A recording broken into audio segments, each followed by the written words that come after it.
Hulle sê nie verniet 'n boer maak 'n plan nie. Volgende kyk ons na 'n patent waar produsente ongeag van die weer hulle eie voer 365 dae van die jaar kan produseer. Die voer word hidroponies gekweek en is blykbaar koste-effektief, hoog in voedingswaarde en vry van gifstowwe. Maretta Bellingen het gaan ondersoek instel. 'n Relatiewe nuwe stelsel om hoë kwaliteit veevoer in 'n hidroponiese kamer te kweek, hou groot belofte in vir die landbousektor. Ons stel ondersoek in omtrent hierdie revolusionêre verwikkeling. The Forest Solution system is a hydroponic room that grows barley grass for all grass and seed-eating animals. It originates from Australia in the drought 15 years ago.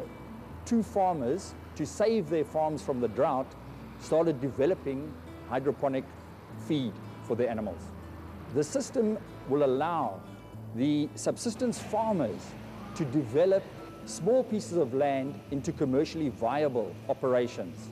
The process involves placing seed in trays which we water at specific intervals to allow it to germinate very quickly. We also control the climate conditions. The system allows the farmer to grow this grass without any intervention. There's no labor needed. Once you put the seed in and you've harvested, the rest of the process is taken care of by this chamber. We manufacture these systems to meet the farmer's need. We go as small as 50 kilograms per day, which would then feed 25 lambs or 25 ewes, and we go up to systems of 50 tons per day. 'n Boer se insetkoste is ontsettend hoog en dit is hoekom ons gaan kyk het na ander moontlikhede. Waar ons dan op die internet gaan kyk het na verskeie ander opsies, maar op die spesifieke stelsel het ek toe gaan kyk en dit was vir my die mees aanvaarbaarste stelsel en die mees organiese stelsel. Die masjien wat ons op hierdie stadium opgesit het, doen 3500 kg vodder. Wat ons dan, dit is net genoeg om so 320 beeste kos te gee. So ons is redelik nog in die beginstadium. Ons mikpunt is 1000 beeste.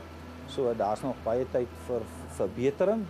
Op die stadium het ons nou beeste getoets wat ons baie mee beïndruk is. Die nuwe toetse wat ons nou gaan doen is ook skape. Ons gaan nou jong lammers inbring, 22 kg en dit voer na 40 tot 45 kg. Ons is op hierdie stadium baie beïndruk met die GDT. Dit is hoeveel gewig elke dier per dag aansit. Ons is baie opgewonde. Dit is baie kompeterend met jou diermele wat ons op hierdie stadium kry. Dit staan niks terug nie. Wat ons wel kry is dat ons het nie meer siektes in ons voerkraal nie, omdat die diere meer gras eet wat baie vitamiene en minerale in het.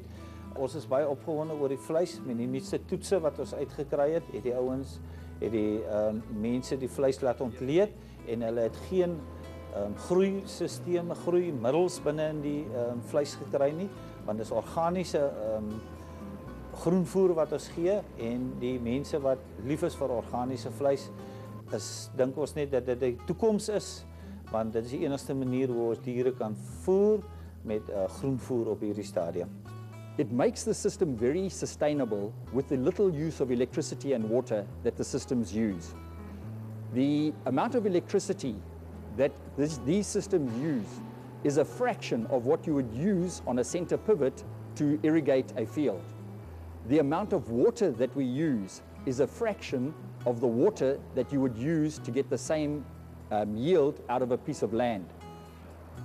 Every single drop of water that goes through this system is used. No water is wasted because the water that comes out of the system is fed back into the drinking trough for the animals to use. Groot dele van die land het die afgelope tyd